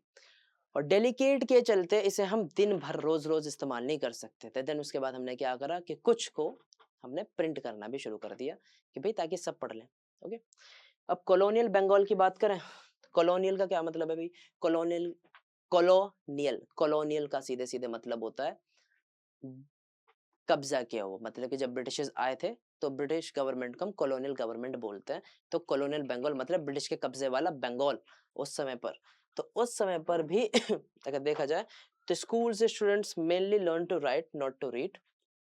Teacher dictated text from memory and students wrote them down. As a result, many people become literate without actually reading printed or written text. क्या मतलब है? कभी छपाई की हमें जरूरत पड़ी ही नहीं। क्यों नहीं पड़ी? हमारे टीचर इतने समझदार होते थे ना, बेहतरीन होते थे उस टाइम के, वो बोलते थे, हम हाथों से लिख लेते थे। ओके, तो प्रिंटेड की टेक्स्ट बुक हमें प्रिंट करके ही मिले ऐसा कुछ नहीं था। ये सीधी सीधी बात है। अब हर बार तो मैन्युस्क्रिप्ट होगा नहीं, पेपर था हमारे पास हैंडमेड, उसको उठाया, उसमें लिख लिया। हमारे टीचरों की मतलब उनकी याददाश्त इतनी तेज होती थी, उन्हें सब याद रहता था, वो बोलते थे, वो डिक्टेट करते थे, बाकी स्टूडेंट लिख लेते थे। तो प्रिंटिंग की कभी जरूरत लगी नहीं। बट न्यूज़पेपर को थोड़ा ना हाथों से लिखोगे, सीधी बात है। ओके, मैगजीन्स को थोड़ा ना हाथों से लिखोगे, और एक साथ जब बहुत सारी लगानी हो तब थोड़ा ना हाथों से लिखोगे। तो ये बात है। तो प्रिंट जब इंडिया में आया तो पहली बात समझो आया कब? ये आया था मिड 16th सेंचुरी में, गोवा की तरफ। गोवा में आया था, गोवा में पोर्तुगीज थे, ठीक है, मतलब पुर्तगालियों का कब्जा था उस जगह पर। तो उन लोगों ने हमें क्या था, इंट्रोड्यूस करी प्रिंटिंग कि दिखाई पहले भाई देखो ये होता है कुछ। फिर उसके बाद जब हमने देखी तो हमारे भाषा में, मतलब वो लोग पोर्तुगीज थे मैंने बताया भी, और स्प्रेड करने आए थे किसे? क्रिश्चियनिटी को, ईसाई धर्म को। ओके, रिलीजियस टेक्स्ट प्रिंट करते थे, ओके, और काफी सारी चीजें प्रिंट करते थे, बट वो क्रिश्चियनिटी से जुड़ी हुई थी। आगे चल के उसी प्रिंटिंग मशीन से कोंकणी और कन्नड़ भाषा में, सॉरी कनारा भाषा में 1674 में लगभग 50 बुक छापी गई, ठीक है, और काफी सारी तमिल में भी छापी गई। ओके, पहले तमिल बुक छापी गई 1579 में, वो जगह थी कोचिन, और पहली मलयालम बुक छपती है 1713 में। तो ये सारी चीजें हो रही थी, बट प्रिंटिंग इतना पॉपुलर नहीं था देश के अंदर, बट चल रहा था। लिख लेना, जरूरत पड़ेगी कि पहली तमिल बुक कब? 1579 कोचिन, और मलयालम बुक 1713। ओके, बट आगे चल के सीधी बात है, ब्रिटिशर्स जब आए तो उन्होंने प्रिंटिंग मशीन लगाई, और प्रिंटिंग मशीन लगाने वाले थे 1780 में जेम्स अगस्टस हिकी। हिकी की बात याद रखते हैं भाई, जो हिकी थे, सीधी बात है, हिकी ने पहली बात प्रिंटिंग मशीन लगाई, और उसमें हमें पहला न्यूज़पेपर इंट्रोड्यूस किया, बंगाल गैजेट। कौन सा? बंगाल गैजेट। वो एक इंग्लिश न्यूज़पेपर था, ठीक है। मैं पूछता हूँ बच्चों से, बंगाल गैजेट कौन सी भाषा का था? बोलते हैं बंगाल लिखा था, बंगाली में होगा। अरे पागल है, बंगाली में क्यों होगा? ये तो देख ले कौन है, बंगाली है, ये आदमी जेम्स हिकी बंगाली है, सीधी बात है। इंग्लिश न्यूज़पेपर था। इंग्लिश न्यूज़पेपर भी ऐसी कि इसके ऊपर सेंसरशिप नहीं थी पहले, तो लोग आते थे, अपनी बात रखते थे और इसमें छपवा देते थे। Okay, but James Augustus Hicky ने पहली बात शुरुआत में क्या था कि जब ये प्रिंटिंग प्रेस लगी लगी थी, तो private efforts, east India company, मतलब कि कुछ ऑफिशियल छापना हो देन, इसके लिए वो प्रिंटिंग मशीन लगी थी। आगे चल के वो एक कह सकते हो एक अनबाइस्ड इन्फ्लुएंस्ड पेपर की तरह काम करने लगा। कौन? न्यूज़पेपर, कि ये भाई कोई भेदभाव नहीं करता, जिसको जो छापना है वो छपवा सकता है। और जेम्स अगस्टस हिकी के टाइम के राज में ऐसा कहते हैं कि इन्होंने ऑफिशियल रिकॉर्ड्स ना छापकर ये कुछ जो ईस्ट इंडिया कंपनी के जो ऑफिशियल्स होते हैं ना, जो लोग होते हैं, उनके बीच की गॉसिप्स छाप देते थे न्यूज़पेपर में। अब दो बंदों की मतलब बातें लीक कर देते थे ये। तो उस समय के जो गवर्नर जनरल थे, कौन थे भाई गवर्नर जनरल? अबे गवर्नर जनरल ही गायब कर दिया यार। हाँ ये रहे ना, वेरन हेस्टिंग्स। उन्होंने कंपनी को क्रिटिसाइज किया और हेकी को थोड़ा शांत कराया कि भैया तुम हो सके तो देश छोड़ दो, कि तुम्हारे बस की नहीं है चलाना। और उन्होंने इस न्यूज़पेपर पर फिर सेंसरशिप लगा दी, कंट्रोल कर ले मिला जुला के, भैया जरा देखा करो कि उल्टा सीधा मत छाप दिया करो, दो बंदों के बीच की बात क्यों छाप रहे हो। वो गॉसिप छाप देते थे साथ में। ऐसा मैं नहीं बोल रहा अपनी तरफ से, ऐसा बुक में लिखा है, देखना, मैं अभी बुक निकाल के दिखा दूंगा, रुक जाओ। By the end of 18th century, many newspapers and journals were published in India. ठीक है, 18th century के आते आते आते आते बहुत से न्यूज़पेपर और जर्नल्स क्या हुए, पब्लिश हुए, ओके, बहुत से इंट्रोड्यूस हुए, और इंडियंस ने भी न्यूज़पेपर में अपनी बातें पब्लिश करानी शुरू कर दी, और बहुत कुछ किया। मतलब बंगाल गजट के चलते तो काफी सारी चीजें थी, बहुत सारी चीजें पब्लिश हुई, कुछ अच्छी थी, कुछ लोग अंग्रेजों के खिलाफ छापते थे, ओके, जबकि कई बार होता था सेंसरशिप। और कुछ लोग वैसे अंग्रेजों के खिलाफ तो मतलब थोड़ा एक तरफ को हट जाओ, क्योंकि उस समय पर इतना नहीं, जाति प्रथा को लेकर, ओके, सती प्रथा को लेकर, उस समय का जो रिचुअल्स थे, वही बात है, वही फ्रांस वाली बात, कि जो भी रिचुअल्स थे उन सबको लेकर बातें छापी जाती थी, ठीक है। लोग अपनी अपनी लाइफ के बारे में भी छापते थे, ना कि केवल न्यूज़पेपर में छपता था, बल्कि नॉवेल्स वगैरह के अंदर भी जाति भेद को छापते थे, कि यार चीजें तो गलत हो ही रही हैं, तो ये सारी बातें छपती थी, लोगों तक पहुंचती थी, हाँ भाई गलत तो हो रहा है, तो ये वाली बात है। हाँ, अब ये क्या है, न्यू फॉर्म्स ऑफ पब्लिकेशन, ये क्या है, ध्यान देते हैं। Printing increased literacy and created a demand for new kinds of writing. People wanted books that reflected their lives, emotion and experience. देखो भाई, जैसे जैसे प्रिंटिंग बढ़ होती गई, लोगों का लिटरेसी रेट बढ़ता गया, और लोगों के बीच में ऐसी बुक्स की भी डिमांड बढ़ी कि जहाँ पे लोग अपनी बातें लिखते हो, अपना एक्सपीरियंस करते हो, अपनी एक्सपीरियंस के बारे में लिखते हो, और वो हुआ भी।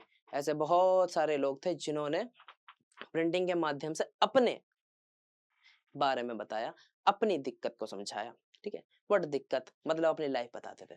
Novel become the most popular literacy form among readers.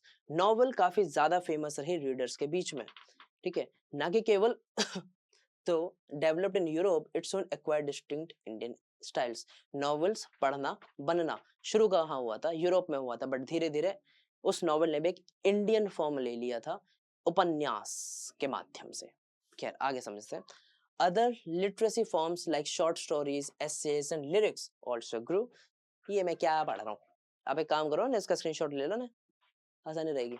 सीधी बात है कि जो शॉर्ट स्टोरीज थी, शॉर्ट स्टोरीज, एसेज, देन मैंने पढ़ दिया है, मैं ही पढ़ रहा हूँ, फिर मैं ही बता रहा हूँ, ठीक है। फिर इसी तरीके से प्रिंटिंग प्रेस लगातार एक्सपेंड होती गई, और राजा रवि वर्मा जैसे लोग, मतलब वो एक फेमस आर्टिस्ट थे, इन जैसे आर्टिस्ट, उन्होंने पेंटिंग्स वगैरह को आगे सर्कुलेट करा, ताकि प्रिंटिंग और बेहतर तरीके से हो सके। चीप प्रिंट्स एंड कैलेंडर्स ये सब छपने लगा, और लोगों तक भी ये चीजें पहुंचने लगी, ना कि केवल वो लोग जो इसे अफोर्ड कर सकते थे, बल्कि उन तक भी जो अफोर्ड नहीं कर सकते थे।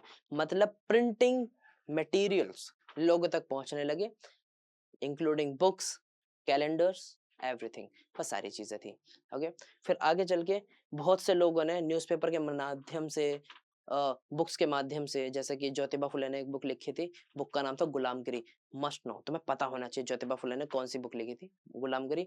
उस माध्यम से उन्होंने जाति प्रथा के बारे में बताया था, ठीक है। और बहुत से लोगों ने बुक्स लिखकर, जैसे अगर हम 1909 में हिंद स्वराज की बुक की बात करें, तो बुक लिखकर कॉलोनियल रूल के बारे में बताया था, वेस्टर्न इन्फ्लुएंस के बारे में बताया था। उन्होंने बताया था कि यार अंग्रेज आके तो राज कर रहे हैं, हमारे लोग और बावले हो रहे हैं उनके पीछे, ठीक है। तो ये सारी बातें उन्होंने बताई थी, और गलत क्या है, बावले तो आज भी अंग्रेजों के पीछे, हम छोड़ो, जान दो, आगे बात करते हैं, ठीक है। व्यूमन एंड प्रिंट, यार एक मिनट रुको यार,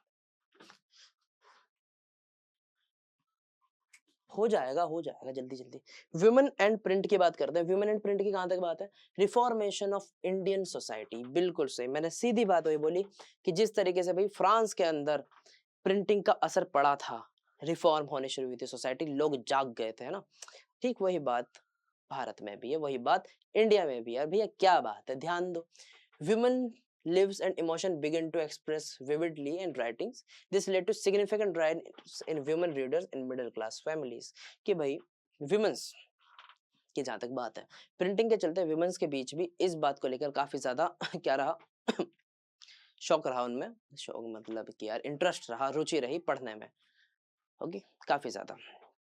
और जो लिबरल मेंस थे, ओके, ये रिफॉर्मेशन हुआ कि पहले पढ़ने नहीं दिया जाता था, बट जब प्रिंटिंग आने लगी, क्योंकि पहले तो वही बात है कि बुक अफोर्डेबल नहीं थी, भारत में भी वही बात है, बुक अफोर्डेबल नहीं थी, बट जब प्रिंटिंग के चलते बुक फिर से अफोर्डेबल हुई, तो जो लिबरल मैन थे उन्होंने अपनी वाइफ्स, अपने घर के जो डॉटर्स थे, उनकी अपने घर की महिलाएं, उनको स्कूल्स में दाखिला देना शुरू कर दिया, और बहुत सारे वुमेन्स स्कूल्स भी एस्टेब्लिश हो गए। ओके, फिर आगे चलते हैं। जनरल्स प्रमोटेड वुमेन्स एजुकेशन, और बहुत सारी ऐसी जनरल्स थी जो वुमेन एजुकेशन को क्या करते थे, प्रमोट करती थी, ताकि लोगों के भीतर की मानसिकता जागे और उनकी मानसिकता बदले, उनका मेंटल स्टेट बदले। Okay, they also provide syllable and reading material for home based learning. बिल्कुल सही। प्रिंटिंग के चलते जनरल्स, मैगजीन्स छापी जाती थी जो स्पेशली वुमेन्स के लिए डेडिकेटेड होती थी और लोगों तक पहुंचती थी, वुमेन्स तक पहुंचती थी। उनमें बताया होता था कि how to home based learning, मतलब कि घर वगैरह किस तरीके से ठीक रखा जाए। आगे चलते हैं। कंजर्वेटिव फैमिलीज वुमेन एजुकेशन को अपोज करती थी। क्या मतलब है, क्या मतलब है कंजर्वेटिव फैमिली का अपोज करना? कंजर्वेटिव होता क्या है? कंजर्वेटिव को हिंदी में कहते हैं रूढ़िवादी। रूढ़िवादी लोग महिलाओं की शिक्षा से दिक्कत खाते थे, बहुत दिक्कत खाते थे। दूसरी बात, Hindu fears widowhood while Muslims feared moral corruption. ठीक है, तो बहुत सी बात थी। हिंदूज का अपना डर था, मुस्लिम्स का अपना डर था। मुस्लिम्स का डर था मॉरल करप्शन ना हो जाए, कि हमने जो संस्कार दिए हैं कहीं वो खराब ना हो जाए। तो ये सारी बात थी। ओके, तो ऐसे बहुत सी बातें, सोशल रिलीजियस रीजंस, कि घर में जो परंपरा या घर की जो ट्रेडिशन है उसके बाहर कोई काम नहीं करना, इस बात को लेकर काफी ज्यादा दिक्कत है। और फिर तो क्या था कि इस तरीके से जब रोक टोक होने लगी, मिला जुला के बात क्या है कि कुछ कंजर्वेटिव फैमिलीज दिक्कत देती थी इस बात पर। तो ऐसा होता है जब महिलाओं को काफी ज्यादा रोका जाने लगा, जो कि अच्छी बात नहीं है। हर मतलब हर फैमिली नहीं रोक रही थी, बट कुछ थी। तो ऐसा मैं एक मूवी देख रहा था, मैं नाम नहीं बताऊंगा, डायलॉग से समझ जाना। उसमें ना कुछ ऐसा था कि इरफान खान की मूवी है, ठीक है, तो वो कुछ ऐसा डायलॉग बोलते हैं, वो ये बोलते हैं कि पैरों में जितनी भारी जंजीर डाली जाती है, जितनी भारी बेड़ियां डाली जाती है, उतना ऊंचा उड़ने का मन करता है। वही चीज फिर यहाँ देखने को मिली कि यहाँ पर पढ़ने से रोक रहे थे। जिस घर में पढ़ने से रोक रहे थे, उन्हीं घर से निकले थे राइटर्स। ठीक है, उन्हीं घर से राइटर्स निकले भी क्या, निकली। कौन निकली? राज सुंदरी देवी। स्पेलिंग दिख नहीं रही होगी, मैं लिख देता हूँ, राज सुंदरी देवी, जिन्होंने बुक लिखी। बुक का नाम था अमन जीबान, नहीं, अमर जीबान। ओके, कब? 1876 में, अमर जीबान। और इस बुक में उन्होंने उन पर लगे रेस्ट्रिक्शंस, मतलब कि महिलाओं पर लगे रेस्ट्रिक्शंस, ओके, किस तरीके से उन्हें पढ़ाई करने नहीं दिया जाता, किस तरह से उन्हें रोक टोक की जाती है, तो बस सारी चीजें, किस तरह से उनकी बातों को, उनके विचारों को अपोज किया जाता है, उनके विचार, उनकी सुनवाई नहीं होती, ये सारी बातें उन्होंने उस बुक के अंदर दिखाई। ओके, राज सुंदरी देवी मुस्लिम फैमिली से आती थी, और मुस्लिम फैमिलीज उस समय मतलब कंजर्वेटिव फैमिलीज होती हैं, हिंदूज भी होती है, मुस्लिम्स भी होती है, मुस्लिम्स में थोड़ा बात ज्यादा होती है, एंड देन ये चीजें देखने को मिली, ज्यादा होती थी मतलब। ओके, तो ये सारी चीजें थी। और वो राज सुंदरी देवी ने लिखा गया था अमर जीवन में, ये उनकी अपनी ऑटोबायोग्राफी थी। क्या थी? अपनी ऑटोबायोग्राफी थी।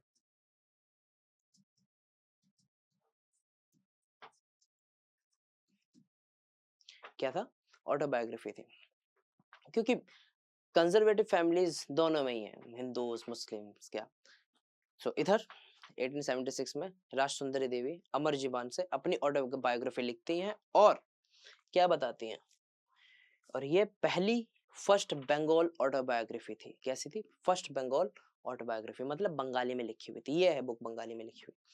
ओके, तो ये सारी चीजें हुई, और जब ये चीजें होने लगी तो बहुत सी चीजें हुई। फिर तो इसका तो स्क्रीनशॉट ले लो ना।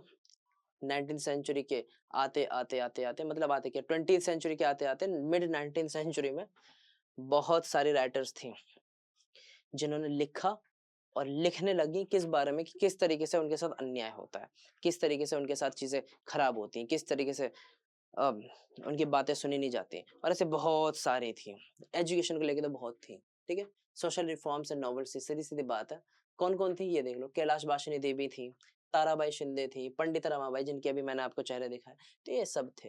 ये बताते हैं कि भाई अपनी कहानियां बताती हैं, महिलाओं से जुड़ी कहानियां बताती थी। क्या बताती थी कि ignorance, hard domestic labour, unjust treatment, मतलब कि ट्रीट अच्छे से नहीं किया जाता है अपने घर में, इक्वली ट्रीट नहीं करते, पुरुष प्रधान समाज है हमारा, पुरुष प्रधान घर है, तो ये समस्या वाली बात थी, ठीक है। और इस नॉवल के लिखने के बाद उन्होंने अपनी इच्छा, बिल्कुल सीधी बात है, इच्छाएं जताई, क्या थी कि फ्रीडम, सेल्फ एक्सप्रेशन। नॉवेल्स ने एक इस तरीके से उन्हें एक प्लेटफॉर्म दिया जहां पर वो अपने आप को क्या कर सकती थी, अपने आप को एक्सप्रेस कर सकती थी। तो ये बदलाव आया भारत में, ये बदलाव आया इंडिया में। ओके, तो ये सारी चीजें हैं। Okay, Hindi printing developed many after 1870s। 1870s के आते आते आते आते हिंदी प्रिंटिंग भी शुरू हो गई। पहले बंगाली थी, इंग्लिश थी, हिंदी नहीं थी, और उसका लार्ज फोकस था विमेन एजुकेशन पर। किस पर? Women education. आगे चल के प्रिंट कल्चर उर्दू, तमिल, बंगाली, मराठी में भी डेवलप हुआ, और फिर उसके बाद 20th सेंचुरी के चलते चलते जर्नल्स भी आने लगे। ये सीधी बात है, journals written for edited by women become popular. कि 20th सेंचुरी के आते आते जर्नल्स जो वुमेन्स के लिए लिखी गई थी और वुमेन्स द्वारा ही लिखी गई थी, वो सारी भी क्या होने लगी, फेमस होने लगी। तो ये सारी बातें हैं, ठीक है। They discuss women's education, widowhood, remarriage, nationalism and also provided entertainment. तो ये सीधी बात है कि बुक्स के अंदर, मैगजीन्स के अंदर वुमेन एजुकेशन को लेके, विडो रीमैरिज को लेके, नेशनलिज्म को लेके, वुमेन का क्या रोल है राष्ट्र बनाने में, राष्ट्र, नेशन बिल्डिंग में, बस सारी बातें रखते थे। और इसमें भी एक रिफॉर्मर थे, कैसे? बेगम रुकैया सखावत हुसैन। ओके, 1926 इन्होंने बहुत सपोर्ट किया वुमेन एजुकेशन को। ओके, तो ये है, she condemned men for denying education to women in the name of religion. उन्होंने बताया कि धर्म के नाम पर किस तरीके से उनके साथ और बाकियों के साथ किस तरह से उन्हें मना किया जाता है पढ़ने को, कि पढ़ना गलत बताया जाता है उनके धर्म के अंदर। ये सारी बातें बताई। तो ऐसे बहुत सारे प्रिंट थे। ये बटाला एक प्रिंट, एक पब्लिश का नाम है, ठीक है, कोलकाता में है वो और वहां पर भी काफी सारी चीजें बताई गई। और बहुत सारे ऐसे पब्लिशर्स थे, बट जैसे कि बटाला है, कोलकाता के अंदर है ये, और यहाँ पर बताते थे क्या, कि मतलब वो बुक्स छापी जाती थी जिसमें विमेन एजुकेशन को लेकर, विमेन के साथ हुए इनजस्टिस को लेकर बातें की जाती थी। इससे क्या हुआ, आइडिया मिलता गया, आइडिया सर्कुलेट हुए, और एक बहुत बड़ी, एक लार्ज जनरेशन हमें मिली जो पूरी तरीके से फेमिनिस्ट थी। अच्छी बात है, होना चाहिए, बढ़िया है। फिर इसी तरीके से ये है, उन्होंने विमेन एजुकेशन पे बात करी। ये जो तीन है, इन्होंने जाति प्रथा को लेकर, प्रीजुडाइज को लेकर, ओके, ये जो स्टेरियोटाइप्स लोग हैं, स्टीरियोटाइप्स लोग हैं, इनको लेकर बात कही। इन्होंने बात कही कि किस तरीके से जाति प्रथा चल रही है, किस तरीके से लोगों के साथ अन्याय हो रहा है। तो बहुत सी बात थी। ये रे ज्योतिबा फुले पहले पर्सन थे जिन्होंने ना कि केवल कास्ट सिस्टम के खिलाफ आवाज उठाई थी, बल्कि आवाज उठाई थी इन्होंने वुमेन एजुकेशन के लिए भी। इनकी वाइफ सावित्रीबाई फुले, इन्हें कौन नहीं जानता, ये है ज्योतिबा फुले, इनकी वाइफ है Savitribai Phule. You must no, Maharashtra से है। क्या महाराष्ट्र के बंदे है होते बेहतरीन है यार, ठीक है। Workers used print to express their experience despite hardships. तो सीधी बात है, डॉक्टर अंबेडकर, ईवी रामास्वामी नायकर, ये हैं नायकर, इन्होंने काफी ज्यादा लिखा कास्ट सिस्टम को के ऊपर। और अगर ये ना लिखते तो ये बात लोगों तक पहुंचती भी नहीं। अब ये बात अगर लोगों तक नहीं पहुंचती तो कास्ट सिस्टम फिर हटता भी नहीं। तो सीधी बात है, तो ये सब था। अब आगे आ जाओ, प्रिंट एंड सेंसरशिप। ये यार तुम खुद ही देख लो, क्या होता है मैं इसमें। 1798 से पहले ईस्ट इंडिया कंपनी ने कोई सेंसरशिप नहीं लगाई थी, किस पर? प्रिंटिंग प्रेस पर। लेकिन आते आते आते आते जो बात थी, सेंसरशिप लगनी शुरू हो गई। सेंसरशिप किस बात पे लगनी शुरू हो गई? 1835 में काफी सारे रूल्स बनाए गए, ठीक है। और इस रूप इस लॉज में क्या कहते हैं, अबे क्या कह रहा हूं मैं, इन रूल्स के चलते जो प्रेस की फ्रीडम्स थी वो क्या कर दी गई, रिस्टोर कर दी गई। पहले शुरुआत में काफी ज्यादा, मतलब पहले कह सकते हो कि ईस्ट इंडियन कंपनी ने कोई खास रूल्स बनाए नहीं थे। 1820 आते आते रूल्स फिर बना दिए, 1835 में फिर हटा दिए। लेकिन जब रिवॉल्ट हुआ 1857 का, आजादी की लड़ाई लड़ाई जाने लगी तो सेंसरशिप फिर लगा दी। तो वर्नाकुलर प्रेस एक्ट आता है 1878 में, मैं बताता हूँ। ओके, और उसने सेंसरशिप लगा दी थी कि भैया जो छापो एक बार मुझे बता देना, ठीक है, मुझे दिखा, मेरी परमिशन के बिना कुछ अलाउ नहीं होना चाहिए। और बाल गंगाधर तिलक ने बहुत सी चीजें लिखी थी उसी न्यूज़पेपर से 1908 में, केसरी पंजाब रेवोल्यूशन के सपोर्ट में, ठीक है, जिसके चलते उन्हें फिर जेल भी हुई थी। ओके, तो ये सारी बातें सेंसरशिप वगैरह थी। खैर यार, मैं क्या बोल रहा था, एक बार फिर बता दूं क्या, भटक तो नहीं जाओगे? चलो बता देता हूँ कि 17, चलो एक बार और देख लेते हैं। Before 1798, the East India Company did not strictly censor the press, but controlled writings by English critics in India. कि ईस्ट इंडिया कंपनी ने कोई खास सेंसर नहीं करा था, कोई खास सेंसरशिप नहीं थी, बट कंट्रोल करती थी राइटिंग्स को।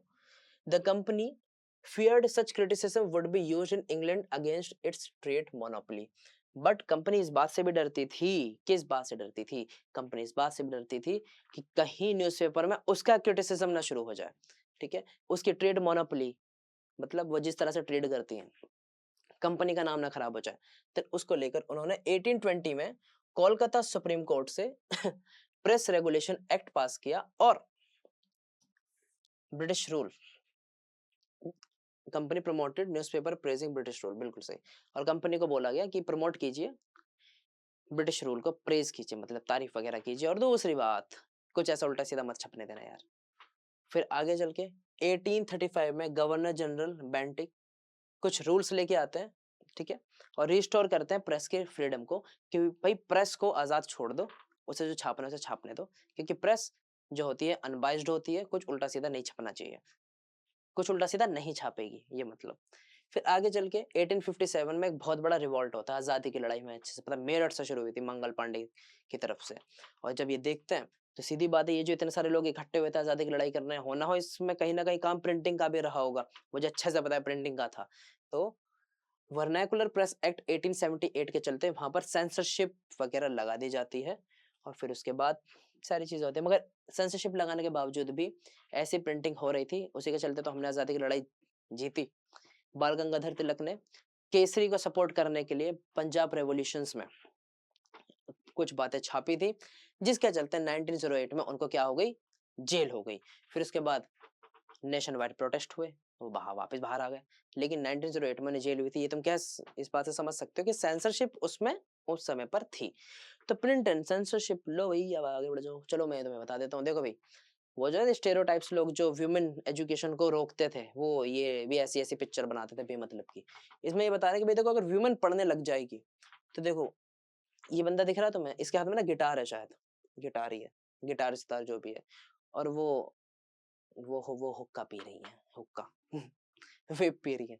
तब होता क्या है, तो बता रहे हैं कि भाई वुमेन एजुकेशन हो जाएंगे ना, अगर महिलाएं पढ़ने लग गई तो ये चीज ना फ्लिप हो जाएगी, कि मतलब कि जहां पर गिटार पहले महिला बजाती थी, म्यूजिक वगैरह का काम सीधी बात है हमने महिलाओं को सौंप रखा था, तो अब क्या लड़का बाजा बजाएगा, और हुक्का तो लड़के पीते हैं, अब लड़कियां हुक्का पियेंगी क्या, मतलब पुरुषों की बराबरी करेंगी। इस बात को लेकर क्रिटिसिज्म होता था वुमेन एजुकेशन को लेके, ऐसे पिक्चर छापते थे, ऐसी ऐसी ऐसी। दूसरी वाली भी देखो, दूसरे में क्या लिखा है, दूसरे में कि भाई अगर महिला को पढ़ा लिखा दिया तो वो सर पे चढ़ जाएगी, ठीक है, और माँ को उसने ऐसे बांध रखा है रस्सी में। तो ये सारी बातें बताते थे, ठीक है, इस तरह की पिक्चर्स बना के क्रिटिसिज्म करते थे, ठीक है, क्रिटिसाइज अच्छे खासे लेवल पर ही करते थे। बट वुमेन एजुकेशन भाई अच्छी चीज है, हमने देखा है, सबने देखा है, हमें पता होना चाहिए, ठीक है। तो ये सारी बातें ऐसे क्रिटिसाइज करते थे, ऐसे आलोचना करते थे चीजों की, ये गलत बात है, नहीं होना चाहिए है। मैंने इन लोगों के चेहरे आपको पहले भी दिखा दिए, अब मैं बता देता हूँ, ये है कैलाश बाशिनी देवी। ये यार कहाँ, ब्लैक में लिख देता हूँ, ओके, ब्लू में।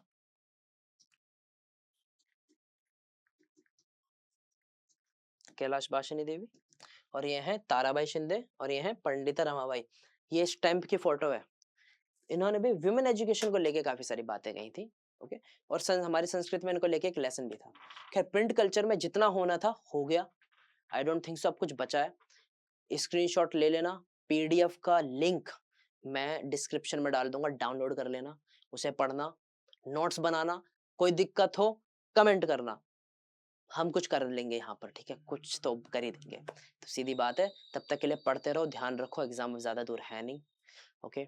बस और क्या, बस ध्यान रखिए, पढ़ते रहिए, कोई दिक्कत हो तो बताइएगा, हम यही हैं, आप लोगों के लिए ही काम कर रहे हैं और अंत तक करते रहेंगे, ठीक है, करते रहे।